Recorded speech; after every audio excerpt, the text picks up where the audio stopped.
মা কি রান্না করছো? কেন করছি? একটা জিনিস করছি। বলো না কি করছো। যখন খাবি তখন দেখতে পারবি, সবসময় কেন আগে থেকে বলবো রে? যাই করো ঝাল ঝাল যেন হয়, ঠিক আছে? না, আমি মিষ্টি মিষ্টি করবো। মিষ্টি হলে খাবো না, আমি বললাম। ঠিক আছে। তা আজ টিফিনে করবো, ছেলে তো জিজ্ঞাসা করে গেল কী রান্না করবো। সব সময় রবিবার হলে কী রান্না করবো কী রান্না করবো। তো আজকে ভাবছি টিফিনে একটু চিড়ে পোলাও করবো। এই যে মোটা চিড়ে, পাতলা চিড়েতে চিড়ের পোলাও ভালো হয় না, যেগুলো গলে যায়। তার চিড়ে পোলাও করার জন্য এরকম মোটা চিড়ে দরকার হয়। তো চিড়েটাকে আমি আগে ভালো করে একটু ধুয়ে নেবো। আর তার সঙ্গে নিয়েছি এখানে হচ্ছে পেঁয়াজ, রসুন, আদা, কাঁচা লঙ্কা, আর হচ্ছে বাদাম। এটা হচ্ছে কাঁচা বাদাম, দোকানে ভাজা বাদামটা আগে পাইনি, তো এই আগে প্রথমে একটুখানি বাদামটা একটু কড়াতে নেড়ে নেবো। চিড়েটা ভালো করে ধুয়ে নিয়ে চলে এসেছি। এত ধান চিড়েগুলোর মধ্যে কতবার জল পাল্টে পাল্টে ধোয়া হলো।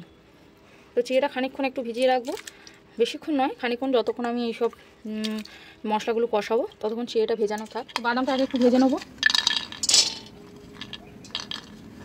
তো নমস্কার বন্ধুরা, শ্রী ঝুমা চ্যানেলে সকলকে স্বাগত। আমি ঝুমা। তো আজকে এখান থেকে আমার ব্লগ ভিডিওটি শুরু করলাম। তো আমার ব্লগ ভিডিওগুলি আপনাদের কেমন লাগছে তা অবশ্যই কমেন্ট করে জানাবেন। ভালো লাগলে একটা লাইক করে দেবেন। আর যদি আমার পরবর্তী ভিডিওগুলো বন্ধুদের দেখার আগ্রহ থাকে তাহলে অবশ্যই চ্যানেলটি সাবস্ক্রাইব করে রাখার অনুরোধ রইল। এই বাবু, বাদামটা ভাজা হয়ে গেছে, একটুখানি চোখলাটা ছাড়িয়ে রাখবি তো, খোসাটা। সাদা তেলে করব, সাদা তেল দিয়ে দিলাম। তেলটা গরম হয়ে গেলে এর মধ্যে আলুটা ভেজে নেব।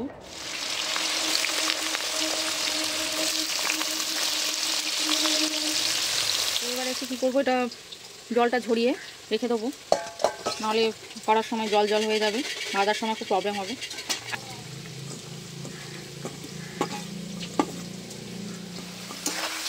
আমি যখন প্রথমবার চিড়ের পোলাও করেছিলাম, যখন জানতাম না, তখন আমি ওই পাতলা চিড়েগুলো দিয়ে করেছিলাম। ও বাবা, করতে গিয়ে দেখি খিচুড়ি হয়ে গেছে, মানে পুরো ঘেটে গেছে, নরম হয়ে গেছে, মানে এত বাজে লাগছে খেতে, নিজেরটা নিজেই খেতে পাচ্ছি না। তো তখন তো মোটামুটি প্রথম প্রথম রান্না শিখছিলাম, তো সেই জন্য সবারই এরকম ভুল হয়। তো আলুটা খানিকটা ভাজা হয়ে গেছে, তো একই সঙ্গে আমি সমস্ত পেঁয়াজটাও এর মধ্যে দিয়ে দেবো। আর দিয়ে দেবো একটু আদা কুচিয়ে রেখেছি, কুচনো আদা দিয়ে দিলাম, একটু কুচনো রসুন, আর হচ্ছে কয়েকটা লঙ্কা কুচিয়ে রেখেছি, লঙ্কাগুলো দিয়ে দেবো। তো সবটা নিয়ে ভালোভাবে একটু বেশ অনেকটা নরম হয়ে গেছে, ভাজাও হয়ে গেছে। এরপর এর মধ্যে দিয়ে দিলাম, প্রথমে নুন হলুদটা আমি খুব একটা দিই না, আর যতবারই ভুল করে দিয়ে দিই ততবারই দেখি এমন কড়াতে, এই হলুদটা দিলাম না, কড়াতে লাগবে না।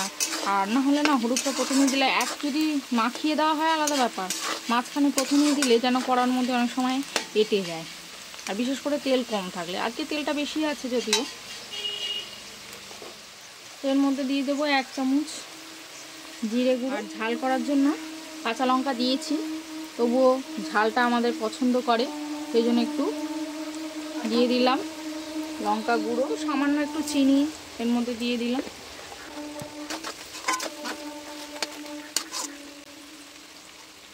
এবার একটা ডিমকে আমি এর মাঝখানে ফাটিয়ে ভেজে নেব। আগেও আপনারা ভেজে আলাদা করে তুলে রাখতে পারেন, কোনো অসুবিধা নেই। তো এরমভাবে মাঝখানে ভেজে নিলেও হবে, কারণ এটা তো আলুর সঙ্গে একসঙ্গে মিশে যাবে, অসুবিধার কিছুই নেই। আর যদি মনে হয় ডিমটা আগে ভেজে নিলে ভালো হয়, তাহলে আগে ভেজে নেবেন, সেটাও অসুবিধা কিছু নেই। তো মোটামুটি আলু তো আমার সেদ্ধ হয়েই গেছে, আর পেঁয়াজ এইসবও ভেজে গেছে, মশলাটাও কষে গেছে। তো এরপর আমি দিয়ে দেবো চিড়েগুলো। তো এরপর চিড়েগুলো এটার সঙ্গে দিয়ে দেবো, সমস্ত চিড়েটা দিয়ে দিলাম। চিড়ের পোলাও খেতে খুব ভালো লাগে, মিষ্টি মিষ্টি খেতেও ভালো লাগে, এটা তো ঝাল ঝাল পোলাও। তেলটা তো অনেকটাই দিয়েছি, তবু যেন মনে হয় যে আরেকটু তেল হলে ভালো হলো। এমনিতে বেশি তেল খাওয়া তো ভালো নয় স্বাস্থ্যের পক্ষে, তবু কিছু জিনিস আছে একটু বেশি তেল না হলে জিনিসটা যেন টেস্ট আসে না। তো এটা ভালো করে একটু ভেজে নেবো। কিরে, বাদামটা ছাড়িয়েছিস? দিয়ে যা বাদামটা। ছিলাম সেই বাদামটা এর মধ্যে উপর থেকে ছড়িয়ে একটু নাড়িয়ে চাড়িয়ে নেবো। একটা কাজ বললে যদি ঠিকঠাক করেছে, যাক গিয়ে একটু বাদামগুলো একটু ছড়িয়ে দিলাম, বাদামগুলো মুখে পড়লে ভালো লাগবে।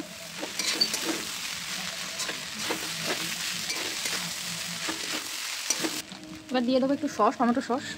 এই যে এখন টমেটো সস দিচ্ছি তো, আমার ছেলে আবার টমেটো সস চাইবে। মানে এত টমেটো সস, এইটা টমেটো সসে ওর হয় না, যখন খাবে আবার আরও ভর্তি ভর্তি করে টমেটো সস দেবো। রেডি হয়ে গেছে, এবার ছেলেকে দেবো, কি বলে দেখা যাক। আর আপনাদের কেমন লাগলো তা অবশ্যই কমেন্ট করে জানাবেন, ভালো লাগলে একটা অবশ্যই লাইক করে দেবেন। আর আমার বন্ধু হয়ে পাশে থাকার জন্য আমার চ্যানেলটি সাবস্ক্রাইব করে রাখার অনুরোধ রইল। এই টিভিটা আসছে কর ধর, কেমন হয়েছে বল। কে সসটা দিতাম। সস আমি দিয়ে দিয়েছি, আবার কত সস খাবি? ওটা লাগবে না লাগবে না, বিট নুন দিয়ে দেবে। বিট নুনও লাগবে না, অনেক নুন আছে। খেয়ে দেখ না কত নুন খায় মানুষ। ধরো তোমার কি লাগবে? একটু কাঁচা লঙ্কা হলে, কাঁচা পেঁয়াজ তো আমার খাওয়া যাবে না, কাঁচা লঙ্কা হলে ভালো হতো। ঠিক আছে খেয়ে দেখি। লঙ্কা অনেক দেওয়া আছে, ভালো হয়েছে। ব্যাস সুন্দর হয়েছে। টিভির দিকে তাকিয়ে বলতে হবে, আমার দিকে তাকিয়েও বলা যায় না যে না খুব সুন্দর হয়েছে। ধান ধান থেকে হচ্ছে, তাহলে ধান পাবে না তো কি পাবে? বেচে দেবে তো। বেচে দিয়েছি, অনেক বেচে দিয়েছি, হয় অনেক বেচে দিয়েছি। কতবার ধুয়েছি জানো, ধুতে ধুতে হাত সাদা হয়ে গেল। আগে বাছতে হয় তারপর ধুতে হয়। তাড়াহুড়া করে কি করবো সকালবেলা? হয়েছে, ভালোই হয়েছে। আর কত দেবো, অনেক দিয়েছি। নে সসটা ঢাল, ঢেলে নে। হেভি হয়েছে না? ভালো বেলা তো আওয়াজ পাওয়া যায় না, আর খারাপ হলে তো এক্ষুনি পাড়ার লোক জেনে যাবে। খারাপ হলেই তো বলবো, ভালো হলে বলবো কেন? ভালো হলেও জানিয়ে বলবে তো না যে কি সুন্দর হয়েছে গো। খারাপ হলে তো একবারে গলা দিয়ে বেরিয়ে যাবে। ভালো হলে চুপচাপ খাবো, খারাপ হলে ভালো জানাবো যে খারাপ হয়েছে। এটা তো ঠিক না। কি করছিস তুই? কিছু বলছি মানে ভালো হয়েছে। খুব ছোটোর মধ্যে ব্লগটি আমি শেষ করলাম, কারণ একটাই কথা, আমি যেহেতু ইউটিউব এখানে নতুন, তো অত বড় ভিডিও করলে বন্ধুরা বোর হয়ে যাবে, তাই জন্য একটু অল্পের মধ্যেই ব্লগটা শেষ। তো আমার সকল বন্ধুরা আশা করব সুস্থ থাকবেন, ভালো থাকবেন। আজকে তাহলে টাটা, বাই বাই।